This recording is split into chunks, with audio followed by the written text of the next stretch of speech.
Hello everyone. In previous video I told you about the physical change and today I will tell you about the chemical change.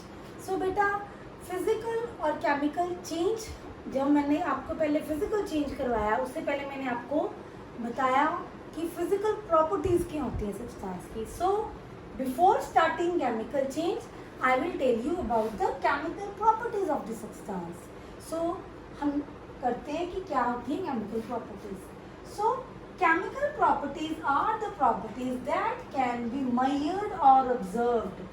ये कब major या observe, हम कब observe करते हैं chemical properties किसी भी सब्सटेंस की? Only when the original composition of the substance undergoes a change. जब कोई भी सब्सटेंस की ओरिजिनल कंपोजिशन चेंज होती है. ओरिजिनल कंपोजिशन का क्या मीनिंग है कि सब्सटेंस, कोई भी बेटा सब्सटेंस है किसी चीज का तो वो बने ही हुआ है ना. Are you getting my point? Means वो ओरिजिनली किस चीज का बना हुआ है, कंपोजिशन किस चीज की है उसकी. अगर वो उसकी वो कंपोजिशन चेंज हो जाए तो वो एक नया सब्सटेंस बन जाएगा. I am giving you one example. Let's take the example of curdling of milk. जब आपके मम्मा जाग लगाते हैं रात को तो मिल्क क्या है, वो किस में कन्वर्ट हो जाता है? कर्ड में हो जाता है अर्ली मॉर्निंग. तो पहले क्या था? मिल्क. उसकी जो एंटिटी है, जो ओरिजिनल चीज़ है वो मिल्क थी. जब आप एंड प्रोडक्ट पाओगे वो क्या है? कर्ड. वो बिल्कुल डिफरेंट है product. Are you getting my point? So उसकी क्या है, जो ओरिजिनल कंपोजिशन है सब्सटेंस की वो टोटली चेंज हो गई. ठीक है, तो वही ये कह रहे हैं chemical properties are the properties that can be measured और observe only when the original composition of the substance undergoes a change. जब original composition substance की क्या हो जाए? चेंज हो जाए और क्या बने? to become a different entity. और बिल्कुल ही एक अलग entity, एक new substance बन जाए. Clear? So this is the chemical property. But what is the chemical change? So ये डायरेक्टली क्या है? डिपेंड करता है केमिकल. किसी भी सब्सटेंस की अगर केमिकल प्रॉपर्टी में चेंज आ रही है तो क्या आ रहा है? उसका केमिकल चेंज हो रहा है वो. So a change in which a substance undergoes a change in its chemical properties. अगर किसी भी सब्सटेंस की केमिकल प्रॉपर्टीज चेंज हो रही हैं then that substance undergoes a chemical change. जैसे हमने फिजिकल चेंज में क्या किया था? When a substance undergoes a change in its physical properties then that substance undergoes a physical change. Similarly, if a substance undergoes a change in its chemical properties, तो उसकी क्या है? चेंज क्या आएगी? उसमें केमिकल चेंज आएगी. अब original substance जब चेंज होगा तो उसमें काफ़ी करेक्टरिस्टिक्स क्या होंगे? चेंज होंगे. तो बेटा उसमें डिपेंड करता है, ये आप दिमाग में रखिए, उसकी रिएक्टिविटी कि वो कैसे सब्सटेंस रिएक्ट करता है. ठीक है, ये चीज़ डिपेंड करती है उसकी कंपोजिशन तो मैंने आपको बता ही दी. उसकी flammability, temperature, everything depends on that. Hello everyone. In previous video I told you about the physical change and today I will tell you about the chemical change. So बेटा फिजिकल और chemical change जब मैंने आपको पहले physical change करवाया उससे पहले मैंने आपको बताया कि फिजिकल प्रॉपर्टीज क्या होती है सब्सटेंस की. So before starting chemical change I will tell you about the chemical properties of the substance. So हम करते हैं कि क्या होती है chemical properties. So chemical properties are the properties that can be measured और ऑब्जर्व्ड. ये कब मेजर या ऑब्जर्व, हम कब ऑब्जर्व करते हैं केमिकल प्रॉपर्टीज किसी भी सब्सटेंस की? Only when the original composition of the substance undergoes a change. जब कोई भी सब्सटेंस की ओरिजिनल कंपोजिशन चेंज होती है. ओरिजिनल कंपोजिशन का क्या मीनिंग है कि सब्सटेंस, कोई भी बेटा सब्सटेंस है किसी चीज का तो वो बने ही हुआ है ना. Are you getting my point? Means वो ओरिजिनली किस चीज का बना हुआ है, कंपोजिशन किस चीज की है उसकी. अगर वो उसकी वो कंपोजिशन चेंज हो जाए तो वो एक नया सब्सटेंस बन जाएगा. I am giving you one example. Let's take the example of curdling of milk. जब आपके मम्मा जाग लगाते हैं रात को, तो मिल्क क्या है, वो किस में कन्वर्ट हो जाता है, कर्ड में हो जाता है अर्ली मॉर्निंग। तो पहले क्या था, मिल्क, उसकी जो एंटिटी है, जो ओरिजिनल चीज़ है वो मिल्क थी। जब आप एंड प्रोडक्ट पाओगे वो क्या है, कर्ड, वो बिल्कुल डिफरेंट है product. Are you getting my point? So उसकी क्या है, जो ओरिजिनल कंपोजिशन है सब्सटेंस की, वो टोटली चेंज हो गई। ठीक है, तो वही ये कह रहे हैं, chemical properties are the properties that can be measured और ऑब्जर्व ओनली व्हेन कब, when the original composition of the substance undergoes a change। जब ओरिजिनल कंपोजिशन सब्सटेंस की क्या हो जाए, चेंज हो जाए, और क्या बने, to become a different entity, और बिल्कुल ही एक अलग एंटिटी, एक न्यू सब्सटेंस बन जाए। Clear? So this is the chemical property. But what is the chemical change? So ये डायरेक्टली क्या है, डिपेंड करता है केमिकल, किसी भी सब्सटेंस की अगर केमिकल प्रॉपर्टी में चेंज आ रही है तो क्या आ रहा है, उसका केमिकल चेंज हो रहा है। So a change in which a substance undergoes a change in its chemical properties. अगर किसी भी सब्सटेंस की केमिकल प्रॉपर्टीज चेंज हो रही हैं, then that substance undergoes a chemical change. जैसे हमने फिजिकल चेंज में क्या किया था, when a substance undergoes a change in its physical properties, then that substance undergoes a physical change. Similarly, if a substance undergoes a change in its chemical properties, तो उसकी क्या है, चेंज क्या आएगी, उसमें केमिकल चेंज आएगी। अब original substance जब चेंज होगा तो उसमें काफ़ी करेक्टरिस्टिक्स क्या होंगे, चेंज होंगे। तो बेटा उसमें डिपेंड करता है, ये आप दिमाग में रखिए, उसकी रिएक्टिविटी, कि वो कैसे सब्सटेंस रिएक्ट करता है। ठीक है, ये चीज़ डिपेंड करती है उसकी कंपोजिशन तो मैंने आपको बता ही दी, उसकी flammability, temperature, everything depends on that. Now we will do the examples of the chemical change. The first example is the rusting of iron. So बेटा rusting of iron, what it mean, जब लोहे की चीज़ों को जंग लग जाती है, वो आप देखते हो ना, वो हल्का सा वो पपड़ी से जम जाती है, वो जंग लग जाती है, that is called rust. So rusting of iron करने से पहले हम देखेंगे what is rust. So what is rust?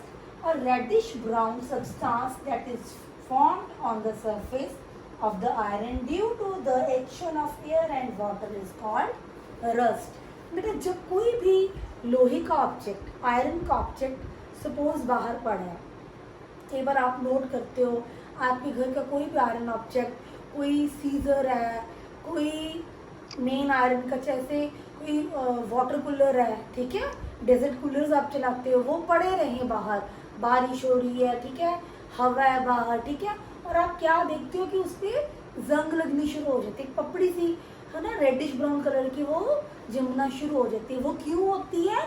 क्योंकि वो जो आयरन ऑब्जेक्ट है, it goes on reaction with the water and oxygen present in the atmosphere. Clear? So वो जो reddish brown जो substance उसके ऊपर जम जाता है आयरन ऑब्जेक्ट के ऊपर, that is called rust. Is this clear? So what is rusting? The process of the formation of rust is called rusting. जो ये process है कि जो आयरन ऑब्जेक्ट है वो रिएक्ट करता है वाटर और ऑक्सीजन के साथ, और क्या बना देता है, रेडिश ब्राउन सब्सटेंस। ठीक है, दैट जिसको हम रस्ट कहते हैं, इस प्रोसेस को क्या कहते हैं, रस्टिंग। बेटा अगर जब रस्ट की डेफिनेशन आए तो this definition is sufficient, but if the definition of rusting is asked तो आपने रस्ट में लिखना, यहाँ से आपने शुरू करना है, एंड उसके बाद you have to write this line, the process of formation of rust is called rusting, then your definition of rusting is accompanied. That is why I mentioned here note that you must write the definition of rust, but ये कह के नहीं लिखना कि ये rust है, यहाँ से सीधे शुरू कर देना। Clear? So बेटा sometimes it can be asked in your exam that write down the chemical equation of rusting। तो उसमें क्या है कि बेटा केमिकल इक्वेशन में हमने क्या है कि केमिकल नाम दिए होते हैं, जैसे आयरन है, मैंने आपको क्या बताया, आयरन ऑक्सीजन के साथ रिएक्ट करता है और वाटर के साथ रिएक्ट करके क्या बनाता है, रस्ट। ठीक है, क्लियर। तो आपने इसको एक तो ये लिख सकते हो ऐसे, ठीक है, बट जब केमिकल रिएक्शन पूछा हो तो ट्राई करो आप इसको शॉर्ट फॉर्म में लिखो। आयरन को कैसे लिखा जाता है, कैपिटल एफ स्मॉल ई, क्लियर। प्लस, प्लस मीन्स ये किसके साथ रिएक्ट, इसके साथ और क्या चीज ऐड हो रही है, ऑक्सीजन। ऑक्सीजन को हम कैसे लिखते हैं, कैपिटल ओ सबस्क्रिप्ट। सबस्क्रिप्ट मीन्स उसके पाँव में right side 2, that is the symbol of oxygen. Plus और क्या है, water, that is capital H subscript 2 और कैपिटल ओ। क्लियर बेटा, you come to know about all these descriptions in 9th standard. So in this standard you have to learn this, कि आपको ये learn करनी पड़ेंगी। जब ये तीनों चीज़ें रिएक्ट करती हैं तो ये एरो का क्या मतलब है, प्रोडक्ट क्या बनता है, ये क्या बनता है, Fe2O3। इसको हम क्या कहते हैं, रस्ट। क्लियर, जो क्या रेडिश ब्राउन सब्सटेंस है। अब जो ये रस्ट एक न्यू प्रोडक्ट बना, समझ आई। केमिकल जब चेंज होती है, मैंने क्या बोला था, ओरिजिनल सब्सटेंस और था, ठीक है, जब रिएक्शन हो जाता है तो क्या बन जाता है, न्यू सब्सटेंस बन गया। अब रस्ट क्या है, it is a new substance और ये रिवर्सिबल है। जैसे मैंने फिजिकल चेंज में बताया था, physical change is reversible. Clear, तो ये रिवर्सिबल है, नो। रस्ट दोबारा आयरन बन सकती है, वो जंग, जब एक बार आयरन वो उसके ऊपर वो हो गया तो वो कन्वर्ट हो सकती है रेडिश ब्राउन। जब उसको हटा दोगे वो आयरन थोड़ी बनेगी, जो वो रिएक्ट कर गया वो तो आयरन खत्म हो गया, वो चीज़ तो समझ आ गया। ऐसे जंग लग लग के ही लोहा खत्म हो जाता है। So new substances form. Now we will do the next example. So बेटा the next example is the burning of magnesium ribbon. So इसमें बेटा क्या है, जब हम मैग्नीशियम रिबन को बर्न करते हैं, ठीक है, सबसे पहले हम क्या करेंगे, मैग्नीशियम रिबन को क्लीन कर लेंगे थोड़ा सा, ताकि उसके ऊपर से कोई भी अगर डस्ट है वो क्लीन हो जाए और प्रॉपर मैग्नीशियम आ जाए। ठीक है, और when we start burning it burns with the dazzling white light. जैसे हमारी ट्यूब की वाइट लाइट होती है ना, एक तो जैसे येलोइश होती है, एक वाइट होती है, जैसे ट्यूब की वाइट लाइट होती है ना, वैसी वाइट लाइट निकलती है जब हम इसको बर्न करते हैं। So when we burn a magnesium ribbon it burns with the brilliant और डेजलिंग वाइट लाइट। सो इसका केमिकल इक्वेशन क्या है, this is the chemical reaction. So magnesium बेटा जैसे मैंने पहले लिखा था ना नीचे, वैसे इसके नाम लिखे हैं। मैग्नीशियम कैसे पड़ेगा, कैपिटल एम स्मॉल जी। ये ऐसे ही डालना है आपने, ये ना हो कि आपने कैपिटल एम डाल दो और कैपिटल जी डाल दो, then it will be marked wrong. So please keep it in your mind, you have to write capital M and small G, then it symbolizes magnesium when it react with oxygen। आपको पता है मैंने क्या बोला है, when we burn magnesium ribbon, and you all know that the burning is impossible without oxygen। means magnesium का reaction किसके साथ हो रहा है, ऑक्सीजन के साथ, O2। Clear, hello. तो प्रोडक्ट क्या बन रहा है, मैग्नीशियम ऑक्साइड। क्लियर, नीचे नेम मेंशन है magnesium oxide, that is MgO। Clear, so यहाँ पे मैंने नीचे आपको मेंशन भी कर दिया है, it burns with dazzling white light and it means क्या चीज बर्न हो रही है डेजलिंग व्हाइट लाइट के साथ, मैग्नीशियम। क्लियर, और बन क्या रहा है, जब वो बर्न हो गया, जब कोई भी चीज बर्न होती है तो क्या पीछे लेफ्ट हो जाता है, ऐश। मीन्स क्या लेफ्ट बिहाइंड हो जाता है, ऐश लेफ्ट बिहाइंड हो जाती है। ठीक है, तो magnesium oxide in the form of ash it will left behind. Now when we add our next, तो यहाँ पे हम क्या करेंगे, जो न्यू प्रोडक्ट बना है यहाँ पे magnesium oxide, we are going to add water in this product. ठीक है, हम इस मैग्नीशियम ऑक्साइड में क्या करेंगे, यहाँ ऐश में क्या करेंगे, जो पाउडरी सब्सटेंस है, हम इसमें क्या ऐड करेंगे, वाटर, पानी ऐड करेंगे। ठीक है, मैग्नीशियम ऑक्साइड में हमने वाटर ऐड किया तो क्या बना, magnesium hydroxide, that is OH2। अब आपने ये याद रखना है कि OH टोटल के नीचे ये सबस्क्रिप्ट 2 पड़ेगा, H के नीचे नहीं डालना। कई बच्चे क्या करते हैं, सिर्फ H के नीचे 2 डाल देते हैं, दैट इज रॉन्ग, ये टोटली रॉन्ग है। आपने OH के ब्रैकेट में लेके यहाँ पे 2 डालना है। Clear? So that is the magnesium oxide.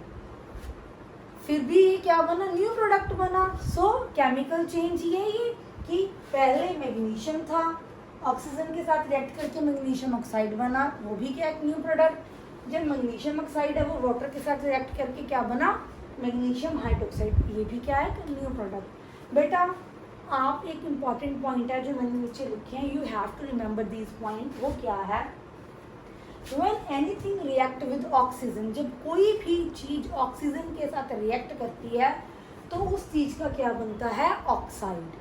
Clear?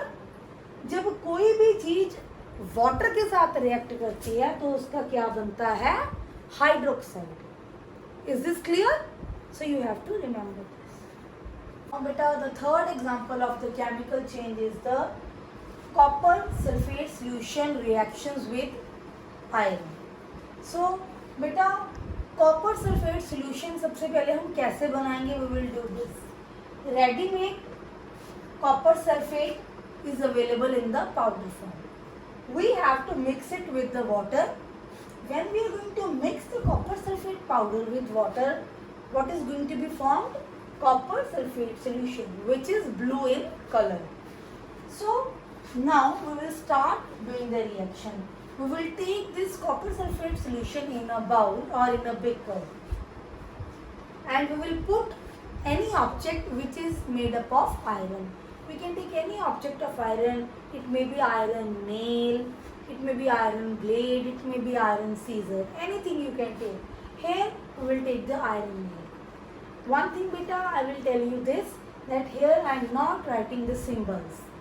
As in the previous examples, that is the burning of magnesium ribbon, and in the example of rusting, I write the examples or chemical reaction in the form of the symbols, because in the NCERT there these are written in the symbolic form, but especially in the example of this it is written as such. Clear? So I just write it as such. I am not using symbols here. So when we put iron nail here in this copper sulfate solution, we are adding few drops of sulfuric acid. Here why we are adding sulfuric acid? Just to increase the reactivity of the reaction, ताकि जो reaction है वो थोड़ा सा जल्दी हो जाए, ठीक है? Otherwise it will take a long time, maybe it will take an hour. Clear?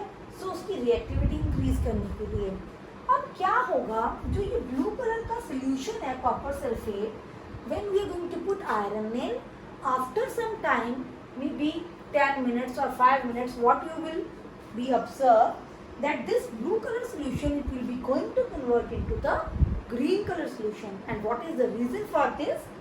That this iron, it is going to displace the copper from its position. इस आयरन ने क्या किया, ये ज़्यादा रिएक्टिव है, इसने क्या किया, कॉपर को इसके कॉपर सल्फेट सॉल्यूशन से हटा के, इसकी जगह से हटा के खुद कॉपर की जगह इसने ले ली। क्लियर? इसने कॉपर को डिस्प्लेस करके खुद आयरन सल्फेट सॉल्यूशन बन गया, iron sulphate solution which is green in colour. Clear? और जो कॉपर है वो कहाँ पे गया, it is going to be deposited on the iron में, और जो ये कॉपर है it is too pure. Clear? So this is the way through which we can get the pure copper also. So here it is written in theory that we add sulfuric acid to increase the reactivity, and in this reaction iron displaces copper from its solution and form green color solution. Clear? And pure copper is obtained on the iron nail. And this reaction is called displacement reaction. Why this reaction is called displacement reaction? Because here iron displaces copper from its copper sulfate solution, and new products are formed. Clear? So this is a chemical change. Thank you. Now beta, the last and the fourth example of the chemical change is this, that when we add baking soda in the vinegar. आप सब लोगों की mother's घर में baking soda use करते हैं, ठीक है. Now what is baking soda?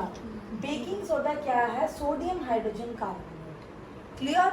सो क्या है, हमने क्या लेना है, एक टेस्ट ट्यूब लेनी है. We have to take a test tube, और उसमें क्या है, we will add a spoon of vinegar into it. Clear? So after adding the vinegar into the test tube, we will add a pinch of baking soda. Pinch ही डालना है. When we will add a pinch of baking soda into that test tube in which vinegar is also present, so what you will observe a hissing sound, means एक हल्की सी फिसफिसाहट की आवाज़ आपको सुनाई देगी with the bubbles of the gases coming out. कुछ bubbles आएंगे gases के, ठीक है. सो क्या होगा, what is happening there, the reaction, chemical reaction क्या हो रहा है, विनेगर जिसको हम क्या कहते हैं, यहाँ पे आपने डबल नेम याद रखना है. Many of the times it can be asked in the exam that what is the another name of the vinegar. Clear? और chemical name of vinegar is called acetic acid. Clear? और reverse can also be asked that what is the common name of the acetic acid. Common name means हम घर में आम क्या कहते हैं acetic acid को, that is called vinegar. This is the common name and this is the scientific name और chemical name. Clear? So vinegar में हमने क्या ऐड किया, बेकिंग सोडा. बेकिंग सोडा क्या है, sodium hydrogen carbonate. So what is going to be happen, जब हमने add किया तो क्या किस चीज के बबल्स आ रहे हैं, the bubbles of carbon dioxide is coming out and some other substances are also formed in the test tube. Now here question arises. तो क्वेश्चन तो हम बाद में बात करते हैं. यहाँ पे न्यू प्रोडक्ट क्या बना, carbon dioxide. This is again the example of the chemical change. Question यहाँ पे क्या अराइज हो रहा है कि how we can test the presence of carbon dioxide, कि हम कार्बन डाइऑक्साइड वहाँ पे उस टेस्ट ट्यूब में गैस जो निकल रही है वो कार्बन डाइऑक्साइड ही है. How we can so sure that that is carbon dioxide. Suppose we are releasing carbon dioxide through our mouth during respiration process. So how we can be so sure that this is the carbon dioxide gas that we are releasing. So उसके लिए एक particular, एक बहुत confirm test है. वो क्या test है, जो कार्बन डाइऑक्साइड गैस है when we pass it through the lime water, जब हम उसको लाइम वाटर से पास करेंगे. लाइम वाटर क्या है, calcium hydroxide. Clear? Calcium hydroxide is the lime water. जब भी हम कार्बन डाइऑक्साइड को पास करवाएंगे लाइम वाटर से, then it will turn the lime water milky. Milky mean वो दूध जैसा हो जाएगा. जब वो लाइम वाटर मिल्की टर्न हो गया, that is the sure confirmed test that the gas passed through lime water is the carbon dioxide. वो मिल्की क्यों हो रहा है, क्योंकि वहाँ पे क्या बन गया, calcium carbonate. Clear? Which will turn the lime water, और प्लस साथ में बाय प्रोडक्ट क्या बन रहा है, water. Clear? So calcium carbon dioxide always turn the lime water milky by forming the calcium carbonate. So this is a confirmed test. It can be asked many times in the exam that how you can test the presence of the carbon dioxide. So this is the confirmed test. You have to write this reaction and you have to write this line that it will turn the lime water milky. This is the last example of the chemical reaction. Thank you. Beta, if you like my videos, if you are able to understand the things through my videos, please like, share and subscribe it. And please tell to others also to subscribe it. Thank you.